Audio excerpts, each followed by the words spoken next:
তাহলে বন্ধুর আলাদা একটা ইউনিক ক্যারেক্টার থাকা উচিত যে এইটা হচ্ছে বন্ধু। তো তোমার মতে বন্ধুত্ব কি, হোয়াট ইজ ফ্রেন্ডশিপ? বন্ধুত্ব বলতে মানে যে কোনো সম্পর্ক আমার কাছে যেটা মনে হয় যে ওইখানে কোনো ব্যারিয়ার থাকা উচিত না যে আমি ভেবে চিন্তে বলবো যে আমি এটা বললে কি হবে বা ওইটা বললে কি হবে। মানে আমি একটা কথা বললাম বা একটা কাজ করলাম, ওটার রিয়াকশন কি হইতে পারে বা তার মনের মধ্যে আমাকে নিয়ে কি ইমপ্রেশন হবে। যে আমি যদি ইমপ্রেশন নিয়ে ভাবলাম তাহলে তার সাথে আমার সম্পর্ক কিভাবে হলো। অ্যান্ড বন্ধুত্ব হচ্ছে সবচেয়ে উপরের স্টেজে এই জিনিসটাতে। যে আমার একটা বন্ধুর সাথে আছি আমি, আমি বাবা-মার সাথে যেটা বলব না বা আমার গার্লফ্রেন্ড কিংবা ওয়াইফের সাথেও যেটা বলব না, সেটা আমি আমার বন্ধুকে শেয়ার করব। যে আমি হয়তো একটা রিলেশনে আছি বাট স্টিল আমার একটা মেয়েকে ভালো লাগছে। ওটাও আমি আমার বন্ধুকে বলতে পারবো। আবার আমার রিলেশনে থাকাকালে কারো সাথে আমার গার্লফ্রেন্ডের সাথে প্রবলেম হইছে বা আমার বিয়ের পর হয়তো আমার ওয়াইফের সাথে প্রবলেম হইছে, সেটাও আমি আমার বন্ধুর সাথে শেয়ার করতে পারবো। হয়তো আমি আমার লাইফ পার্টনারকেও সেটা বলতে পারবো না। ইভেন বাবা-মার সাথেও ঝগড়াঝাটি হয় অনেক সময় বা অনেক সময় মনের ভিতরে অনেক কিছু থাকে যেটা বাবা-মাকে বলতে পারি না। বাট ওই জিনিসগুলো বন্ধুকে বলা পসিবল হয়।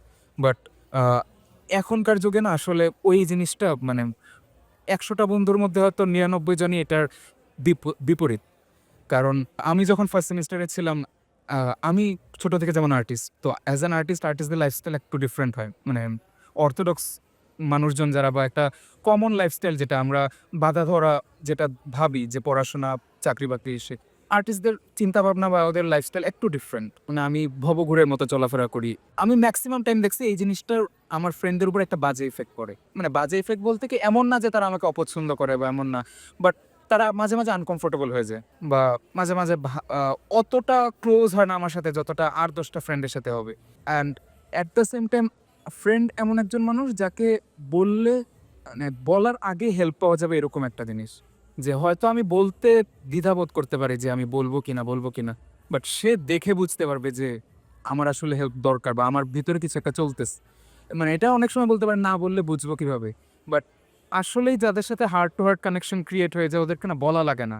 মানে মা আর ছেলের সম্পর্ক যেমন দেখা যায় যে মা চোখের দিকে তাকায় বা মুখ দেখে বলে দেয় যে খিদা লাগছে বা এরকম কিছু।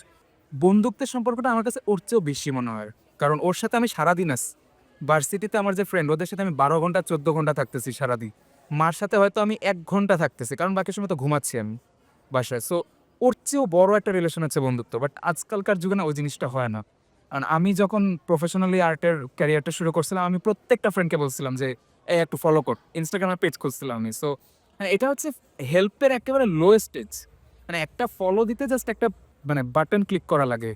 সো এটা কোনো কিছু হেল্পের মধ্যেও পড়ে না। অ্যাজ আ ফ্রেন্ড যে অ্যাজ আ ফ্রেন্ড এটা হেল্প কেন বা আমি চাবো কেন? ওটা ওর দায়িত্ব। মানে তুই ফ্রেন্ড হইছিসই তো এটার জন্য যে আমার আমি আমি যখন প্রবলেমে পড়বো বা আমার যখন কিছু একটা লাগবে, তুই কাজে আসবি বা ও যখন কোনো একটা প্রবলেমে পড়বে, আমি যেন কাজে আসি। এটা কাজে আসাও না, কাইন্ড অফ দায়িত্বের মতো একটা। ফ্যামিলির কেউ প্রবলেমে পড়লে আমার হেল্প করা যেমন দায়িত্ব, ফ্রেন্ডের ক্ষেত্রেও এরকম। বাট আমি মেক্সিমাম ক্ষেত্রে দেখছি আমার ফ্রেন্ডকে আমি বলছি সকালে যে, "একটু ফলো দে।" সকালবেলা ফলো দিয়ে বিকালবেলা আনফলো করে দিচ্ছে। মানে ওর ফলো লিস্টের মধ্যে আমার যদি আর্টের পেজটা থাকে, তাহলে তো ওর কোনো ক্ষতি হয়ে যাচ্ছে না। বাইরের ১০০ টা সেলিব্রিটিকেও ফলো করতে পারবে, আমারটা ফলো করতে পারবে না এমন তো কথা না। বরং ওরা নিজে থেকে আরো পারত যে সবাই আচ্ছা আমাদের ফ্রেন্ড এরকম করতেছে, আজবাদ এরকম করতেছে। সব ফ্রেন্ডরা মিলে চলো আর্টগুলা বেশি, বেশি করে শেয়ার করে যেন মানুষের চোখে পড়ে, হয়তো ওর ক্যারিয়ারে কাজে আসবে। এই জিনিসগুলো এখন আর হয় না। সো আমি এজন্য মানে আমার লাইফে ফ্রেন্ড কখনো বানাই না।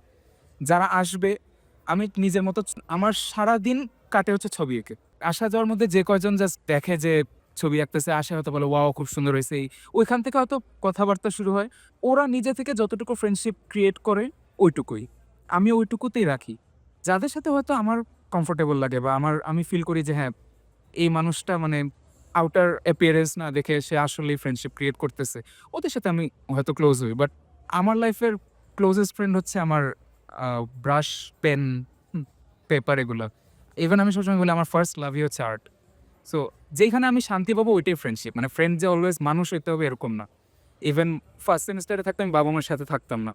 ফ্যামিলিতে একটু প্রবলেম চলতেছিল। আমার আ রিলেশনটা অত ভালো ছিল না। সো ওই সময় দেখা যাইত যে আমি মেসে থাকতাম। তো মেসের বাকি ফ্রেন্ডগুলা রুমমেট যারা ওদেরকে ওর বাবা-মা কল দিচ্ছে, ইয়ে করতেছে। আমাকে কল দিত না ওই সময়। ওই টাইমে আমি মহাখালী ব্রাঞ্চে তো রাস্তার মধ্যেই ছিল আমাদের মানে রাস্তার এপারে হচ্ছে আমাদের ভার্সিটি। রাস্তার মধ্যে অনেকগুলা কুকুর ছিল।